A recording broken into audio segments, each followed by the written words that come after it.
All right. Hello, everyone. I hope you enjoyed that previous panel. We're going to dive right into the next one. So this next conversation is called In the Trenches with Digital Leaders. It's a conversation powered by Venuetize, and we have three really awesome speakers. I'm excited to bring them up on stage. First speaker we'll bring up is Ben Rubenstein, Chief Technology Officer at Venuetize. And then we have Tim Clark, SVP and Chief Digital Officer at NASCAR. And then we have Meg Ryan, Chief Marketing Officer at FC Cincinnati. We'll give them a moment to come up here.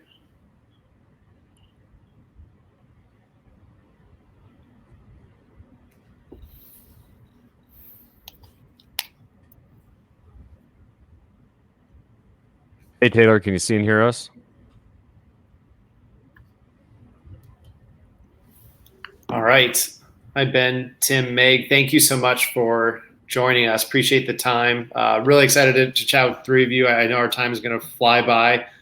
To get the ball rolling, I wanted to kind of set the tone for the attendees, do kind of a check-in with the three of you and just say, hey, look, where are you at in your calendar year, in your digital product roadmap and strategies for next season, current seasons, upcoming seasons? The three of you are in very different schedules, but I wanted to try to consolidate that. Meg, if you wouldn't mind batting leadoff, would love to throw that question to you. What are your top priorities, projects right now from a digital perspective?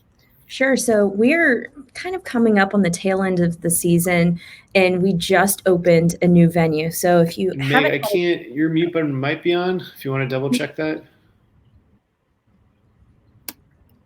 Can you hear me now? Oh, perfect. So we just opened a new building, so it's absolutely fantastic. And for anybody who's opened a new venue, it is absolutely a challenge, and it's like moving into a new house that every day you walk around the concourse and you hear the creaks here, or there are definitely places that you're learning more about the fan experience. So from my perspective, where we are right now is we're building our entire strategy in conjunction with opening the building. So that includes working with Venuetize specifically on what does the mobile roadmap look like, because the number one priority for us is understanding our fans. We've seen tremendous growth over the past 2 years. Even we're a fairly new team, and we saw 30% growth year over year. So that's a huge change between last year to this year, and understanding our fans so that when we are anticipating what the next evolution looks like, that we're at the forefront of that.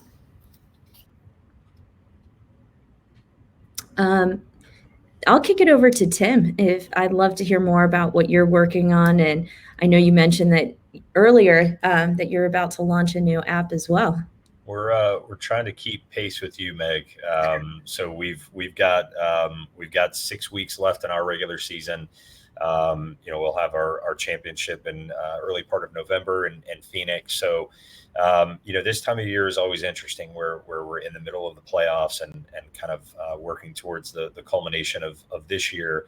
But also, have firmly turned our sights into next season. So we'll have a brand new car that will be on track next year for the first time. So with that, the expectations from fans continue to grow around second screen experiences and what type of technology can come from those vehicles. So we've got a pretty aggressive roadmap for the fan experience in 22, and part of that will be is kind of the NASCAR evolution over the past 2 or 3 years has been to work more closely with our racetracks, and including operating 13 of those racetracks. So in addition to our kind of live race day experience, we'll also launch a venue app.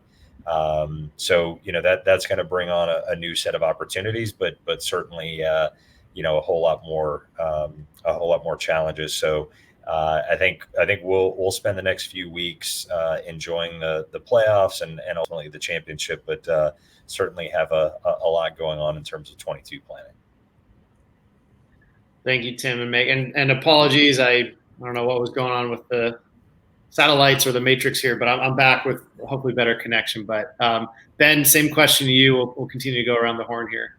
Yeah, so we're in the thick of it as certain seasons are winding down and certain seasons are starting up. So both doing operational things day to day as well as looking to the future. But to Meg's point, I mean, understanding the fan has become more critical than ever. So we spend a lot of time understanding how we do that, and not just how we do it at the venue now, right? As we power a ton of apps that are used outside the venue for fans to stay engaged.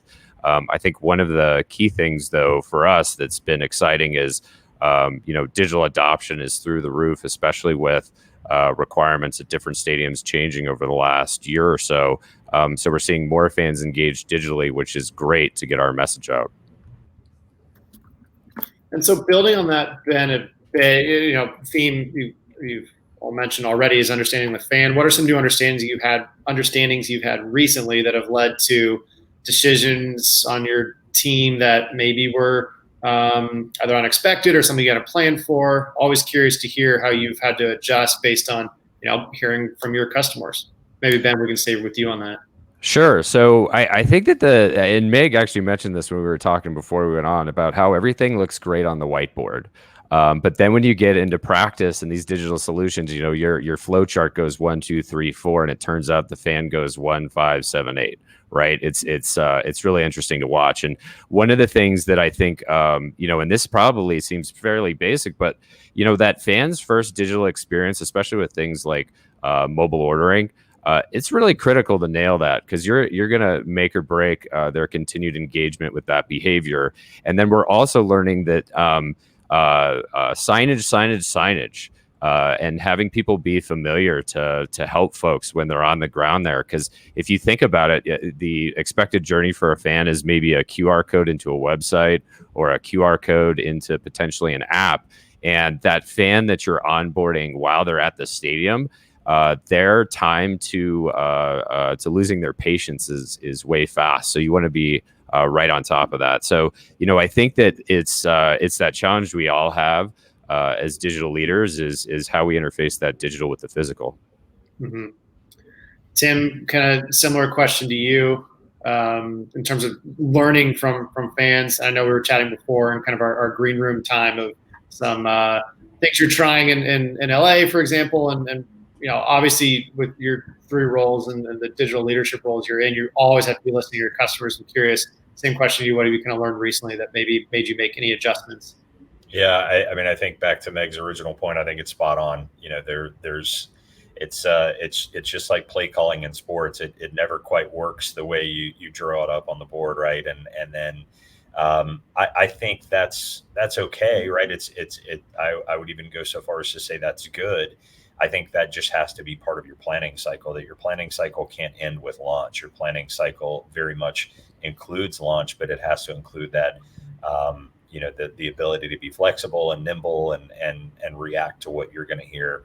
I think the challenge for probably all of us is backing that timeline up a little bit, where whether you use a beta period or you use kind of a small group setting to get some of that feedback, so that you can be prepared to be nimble. So, we have traditionally launched our season in Daytona, which is obviously steeped in history and obviously an iconic venue for sports. But we've signed ourselves up for a different set of challenges this year by running a race at the LA Coliseum the week before the Super Bowl to kick off our season, which, again, it's that opportunity is huge, but we're going to learn some things the hard way. And that's fine. I think having an honest dialogue with our fans and our consumers, and our industry for that matter, is really what's going to make that launch successful. Mm-hmm. And Meg, over to you, but in your world and with your league, obviously a lot of really exciting growth with your league. There's partnerships on the horizon with league in Mexico, and in general, there's just a larger kind of global energy going towards MLS, it seems. How are you, trying to keep your digital roadmap intact there and making sure you're positioning yourselves to be putting your best foot forward with your fans? I mean, I think to Tim's point, flexibility can be a strategy, and you can build for what the future could hold. And I think if nothing else, kind of looking, I actually just did this exercise a couple weeks ago where I said, okay, how has how have the past 2 years really affected the change in the digital environment? How is that changing what the future looks like? And I think, again, it's that going back to flexibility is now a strategy. We can't, again, to Tim's point, say this is the destination and this is exactly what it's going to look like, because the reality is, so there's so many things that impact what we do, and there are new technologies that are being adopted every day. And I think to Ben's point, that change is happening so rapidly, and now our fans and our customers are now sitting at the forefront going, okay, well, why hasn't MLS adopted this? Or why aren't they doing that? Or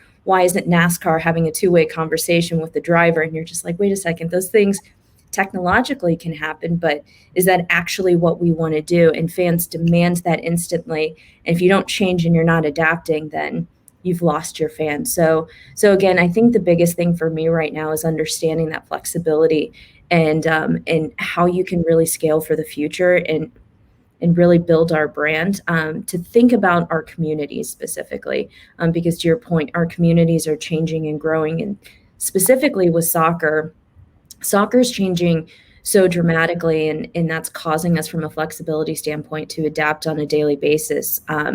Examples, MLS has a huge relationship with youth soccer.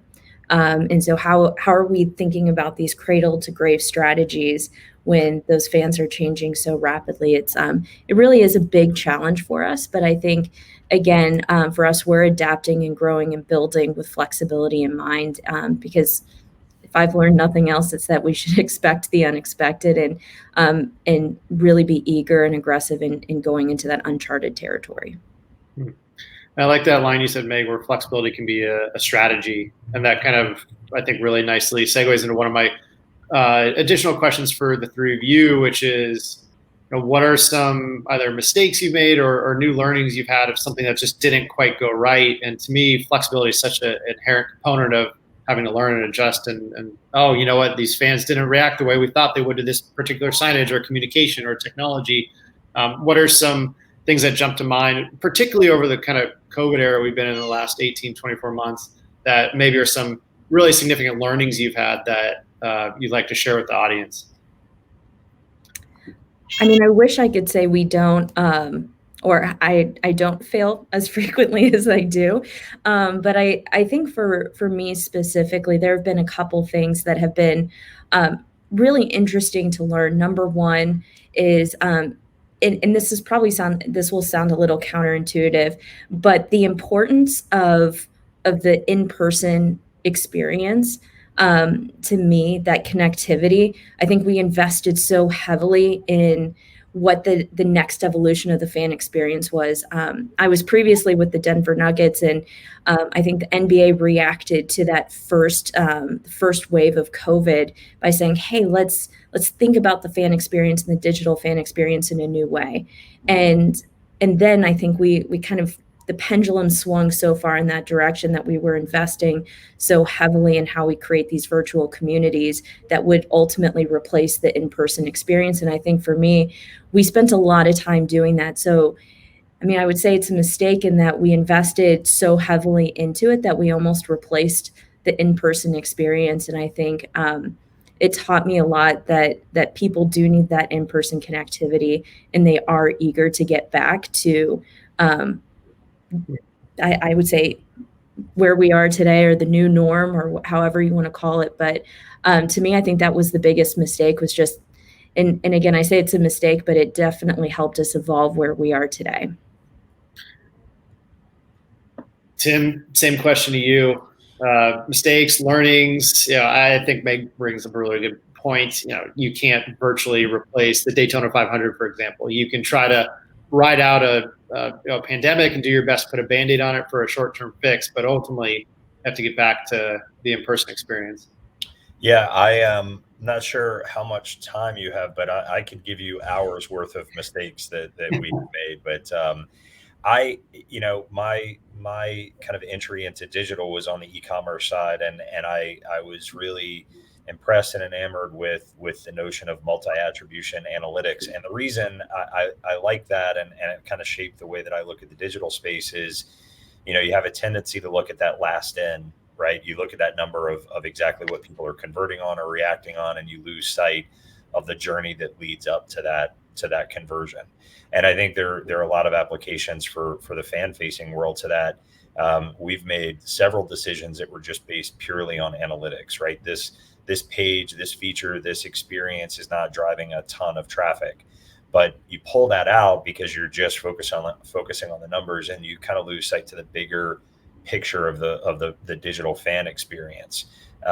So I think, looking at that more holistically and using data as a part of your decision-making process, but not the be all end all. I think that certainly led to several mistakes certainly on my part, that I think we've learned the hard way, where, oh, well, no one's going to miss it. It's only a handful of people that are using this experience. And then find out the hard way. People are not shy on social media, especially when it comes to sports. But I think that's been a good learning experience for us to look at it more holistically and not just sit in a room and pore over numbers and think we've got the whole experience figured out. Yeah, even those handful of people can end up being very vocal. Are there specific examples of that, Tim, that come to mind that you're able to share out of curiosity? Yeah, I mean, I think the majority of the ones for us have been around, these very deep analytics. You've got 36, 38, 40 cars on track at any given time going 180 miles per hour, casting off hundreds of data points. And I think for the mistakes that I quite frankly have made is this is too deep, right? We don't need all of these data points. We don't need to visualize braking angle and RPMs for all of these drivers at every stretch. But I was wrong. I mean, that is very much the experience of being a NASCAR fan is to understand how all of these data points play into that experience and make one driver or one team superior to the other. So I think the majority of the ones that I have made the wrong choice on have been around trying to simplify that experience, where that's not necessarily what our fans are looking for. And Ben, over to you from a Venuetize perspective. What have you guys really been learning the last 12 to 24 months that you'd add to what Tim and Meg have discussed here? Sure. So first thing would be the level of integration, right? So in technology, and I'm a apps guy since the beginning. I had one of the first 100 apps on the store. So like I speak in a language sometimes that I have to back up and talk to other folks about. But you kind of have a scaling experience in the digital world, from web to those apps you get from Google Play and the App Store. And you can do really deep and complicated integrations with software development kits and other third parties, or you could do something lighter with, say, a web page that you might be able to get to market faster. So one of the key things that we've taken away is figuring out that right balance so that we can get something to market, so we can understand it on a good timeline, and not overinvest in building that extremely deeply into the product in such a way that maybe by the time the product gets to market, things could have changed. And with some of the regulations changing around COVID health check requirements and vaccine requirements, all of these across different venues, that's been really critical to us. I'd also add that, for everything I do and everything we do, we think about what could go wrong. And that has to be a partnership, because we don't work in a silo, right? We're working across physical touch points. We're working across cloud partners. We're working across all those things. So one of the key things is everybody needs to understand that something could go wrong, and everybody needs to be about the solution. If it starts to become finger pointing and challenging like that, you're going to fail. And having worked with almost every 3-letter sport out there, that's when our teams really come together and shine, is when we run into a challenge and how we may address it. Now, to build on this a bit, so we talked about kind of what you've learned from, and appreciate the three of you sharing these insights. I want to talk about capital investments. So when you guys are mapping out your digital strategies that obviously interact with your marketing strategies, your tech strategies, how are the three of you looking at, talking with your colleagues, your owners, et cetera, when they're looking to make big investments or try new things? How does the digital sales pitch kind of wrap into that? So, Tim, I don't know, for example, you guys are looking to, put more races out in LA, like we were talking about. How do you say, hey, look, we need to make sure the digital roadmap is aligned with the capital investment here? I'm curious how much that conversation has changed, if at all, over the last few years, and especially now looking forward. How the three of you map that out in your respective positions. Maybe we can go back to you to start that there. Sure. So I probably have the easiest time with this, just because we simply opened our building this year. So those investments happened at the same time, and it was fantastic for us to say, long term, what do we want to be when we grow up? And I think it's always easy because we don't necessarily have baggage, and I say that in a positive and negative. But we don't have that baggage. We're a brand new club. We have only been around for a handful of years, and less than that in MLS. So for us to be able to make those investments, they were kind of table stakes that everybody else had already invested. So for us to have that conversation, it was quite simply, how does our level of investment today match what we want the stadium to be, and what does that mean from a brand standpoint? So here we're very fortunate that we have a very clear strategy that and a goal that is to make Cincinnati a championship city. And what that means is we have to have the best fans. We're going to have the best stadium. We're going to have all of these things. And that mobile experience becomes, and that digital experience does become that lowest common denominator that enables all of those other things to happen. Mm-hmm. And thank you, Meg. And Tim, from a NASCAR perspective, building on what Meg just said, I mean, how nowadays it feels like any capital investment is essentially so tied with digital investment. Sometimes they're just the same thing.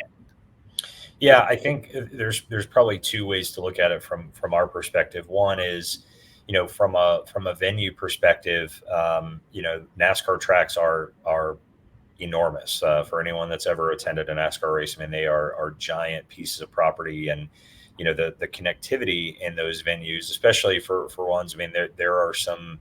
NASCAR is a nearly 75-year-old sport, and some of those venues are, have been around for a long time. So the technology and infrastructure to kind of mirror the fan expectations has been a challenge. But I think it's one of those things that, kind of across the board, the industry, from drivers to teams to sponsors to the sanctioning body, everyone agrees on the value of that capital investment from a connectivity standpoint.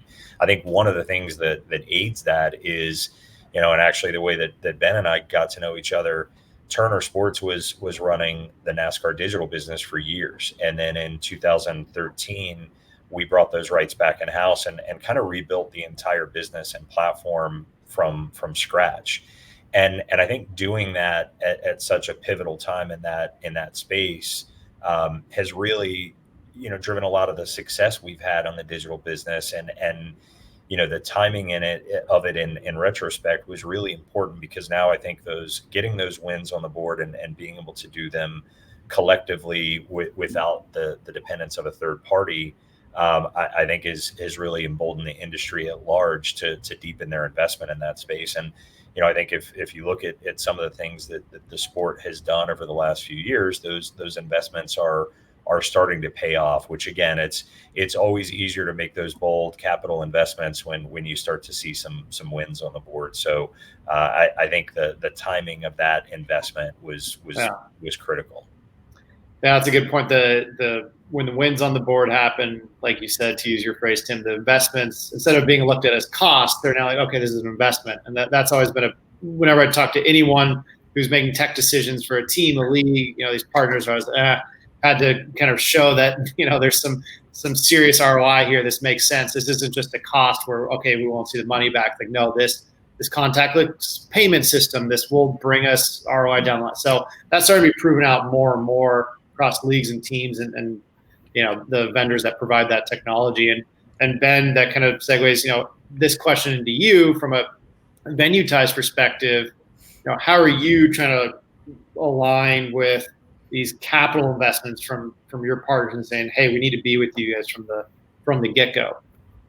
Yeah, it's a great question, and I think that as we look at our digital roadmap and what we're investing in, it's largely in our customers' experience at the venue in order to improve their ability to understand the data that we're collecting together, and as well as how to manage it. So we're got huge investments right now on consolidation and streamlining of some of our content management systems in order to really make sure that we're delivering to folks. And then with this switch, with folks going totally cashless, that gives us the ability to better understand more real-time data around what's happening at a venue. And there's huge cost advantages to being cashless, not just from a streamlined experience for the end user being able to get in and out of line a lot quicker and have a better experience, but from the ability to have that data coming in more real time as opposed to a count room and counting it all up and figuring out where we landed. So I think that one of the big themes that we're going to see coming up is venues finding real-time data way more important to understand what's happening during the event so that they can quickly pivot and react to things that are happening and understand issues, right? If you start to see, what's going wrong at this particular concessionaire or here, because we're seeing numbers that don't really reflect what we'd usually see. So lots of great stuff on the horizon. Mm. And Meg, going back to something you said, I mean, you guys are a relatively new club.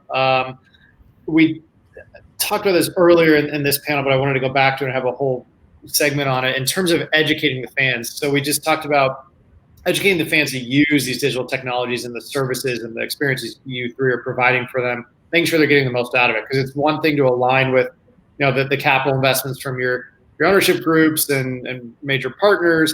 There's another to actually have the fans fully utilize what you're providing them, whether it's contactless or scanning tech or just trying to build a better fan experience for them when they're at the venue or engaging digitally with your brand. How much focus have you really had to put into communicating with your fan base about new features at your venue, making sure the beautiful digital roadmap you have in your head is actually being implemented at the ground level when your average fan just wants to go and enjoy a soccer match and make sure they're getting the best seamless experience. So question to you, Meg, to start that from your perspective, what's the communication been like from a utilization point? Sure. And it's been interesting for us because, again, we opened our building. So we had this gap in a live fan experience. Then we opened a building. So it was our fans were learning the fan experience as we were mapping it out. So going all the way back, I mean, having that flexibility was something that we kind of accepted early on. And so, but there are two pillars in addition to flexibility that we tried to embrace from a communication and fan standpoint. One is education is paramount. Like, you have to communicate why things are the way they are, and highlight different functionality that will make the fan experience better. Something as simple as a mobile ticket. That takes an entire adoption process that you have to tell people over and over and over again. And I think that's where the data becomes so important in the integration. And I think this is Ben who said it, but it's just overall, everything is so integrated, and being able to look at the highest level, using digital tickets as an example, which fans have actually downloaded their tickets, put them in the wallet. And if they haven't done that, then we have to go back and continue to message to the point of almost annoyance, but then also educate our staff on how to use the technology appropriately. So for us, transparency is the last kind of pillar I was going to talk about. Having that two-way dialogue is incredibly important because, again, we can map everything out on a whiteboard, but again, the way we're consuming the product is going to be inherently different than the way the fans do. So I think by thinking about flexibility, education, and that transparency, that's how we've approached that communication with our fans and trying to get them to adopt whatever technologies that we've implemented. Mm-hmm. Tim, same question to you. I'm sure there's the best laid plans in the conference room or the strategy room, and then you get it to your hundreds of thousands of fans that are at Daytona or in your raceways, and then it changes. You get it out to the average person, and they perceive it a little differently. How have you tried to really change communication strategies or make sure you're on top of that? Yeah, I think Meg hit on a lot of great points. The top of that list for me is the why. I think we all have a tendency to just communicate with our fans in this very transactional nature. Do this, do this, do this. But if you can, and it's no different than when you're communicating with your teams and internal stakeholders, and starting with the reason and the why that you're asking for this information. I think whether it's collecting data at point of sale or download this app, I think there's a need to be transparent about those transactions, whatever they are, of why you're doing that. And if you can prove to the fan that you're going to improve their experience, as part of the transaction for sharing that data or performing this action, then I think they're certainly much more inclined to do that. I think then that puts the onus on us collectively to deliver on that experience. So, I think gone are the days that you can assume that fans understand, because venues and sports and events are all different from one another. But the expectations are not going away. They're only going to continue to increase. When fans attend a live sporting event or use a digital or mobile product, their expectations on what that experience is going to be are growing, by the day, by the week, by the year. And I think it's up to us to continue to deliver on that. But I think Meg is spot on that you've got to have the communication of not only what the steps that you expect them to follow, but I think you've got to be really transparent about the why that those expectations exist. Mm-hmm. And Tim, a quick follow-up, talk about your partnership with DoorDash. Is that kind of built into this roadmap you have for your fans and communication with your fans? Did that partnership come from like, hey, here's a really interesting idea, they're doing this at our venues, why can't we just bring some hot dogs to their door type of thing? That's exactly right. I mean, it's sometimes the best partnerships are the ones that are really easy to explain, right? I think that behavior existed. I think the other additional benefit for a partner like DoorDash, who is not only a NASCAR partner, but a partner with one of our teams, I think there's a very honest transaction with NASCAR and its fans where they see the brands represented by their favorite drivers, and they understand intuitively that those brands are allowing those teams to be competitive. So I think the more authentically we can integrate a brand like DoorDash, that to your point, that behavior was already happening. I think it becomes a much more honest dialogue. Mm-hmm. Love it. Now, last question, Ben, I'll start with you. This conversation is entitled "In the Trenches with Digital Leaders." That kind of has this to me, this connotation of preparing for the future, planning, strategizing. What are you hoping to see, Ben, in the next 3 to 5 years? That's just a really exciting wholesale change that changes the fan experience that maybe right now we're starting to embark upon. Maybe it's something like the DoorDash partnership we just touched on with Tim, and that's just like an experiment of something that'll be much more widespread in the future. But what's something that you're really excited about that you think could be a major change in the next 3 to 5 years? So I'm going to answer this more from the perspective of a fan. I think it is more difficult than ever to figure out how to watch a sport with all the different rights and the things that you can do. And a game could be on this streaming service or wrapped into this other, app or thing, or only on cable or only with this regional sports network. And I really think that the loser there is the fan. Who's frustrated and trying to get to the product. So I think over the next 3 to 5 years, we're going to see a wholesale shift, as digital consumption already has shown us, in how sports are distributed, especially from the viewing perspective. And in stadium, I'm super excited to see, as we have 5G and streaming and all these things, to see the sports really service the fan there. In terms of digital interaction, video replays, things like that, but in a way that everybody can see, touch, and feel, and you don't have to be deeply involved in the technology to understand it. Meg, same question to you, but obviously through an FC Cincinnati lens, what are you hoping to accomplish that's substantially new in the next 3 to 5 years? I know you guys just got started, but obviously you have to look ahead a bit. I'm actually going to steal something that Ben just said, and because it truly does resonate. It's that fan-centric attitude that I think, again, I think digital will lead the way, but I think, again, stopping for a moment to think about, from a business perspective, how do we better align ourselves and our strategies, thinking about it through the eyes of the fan. So it's not necessarily something that I think is going to happen just on digital or just on social or in the live fan experience. But I think we'll start to see the shift on the business side of, we're going to adapt the way that we operate, because the fan experience does not align with the silos that we oftentimes have internally. And I think that will be a huge shift that happens in probably the next 3 to 5 years. Thanks, Meg. Tim, want to close us out? Same question to you from the NASCAR perspective. Yeah, I'd love to offer some original thought, but I'll round us out and make it unanimous. I think it's spot on. I think, and look, that's a little bit of a challenge to say as a rights holder, because there are times that you're going to have to evaluate the fan experience versus the increased revenue. But I think if you consistently take the revenue, you're going to suffer for that in the long run. So I think, it's just like designing any other fan experience, right? I mean, could you squeeze in one more 300 by 250 here or another, branded logo here? Sure. But I think we've probably all experienced to a certain extent that's going to, be to the detriment of the fan experience, and you're going to pay for it in the long run. So I think as the kind of the media space starts to right size over the next couple of years, that balance that has to take the fan-centric approach, whether that be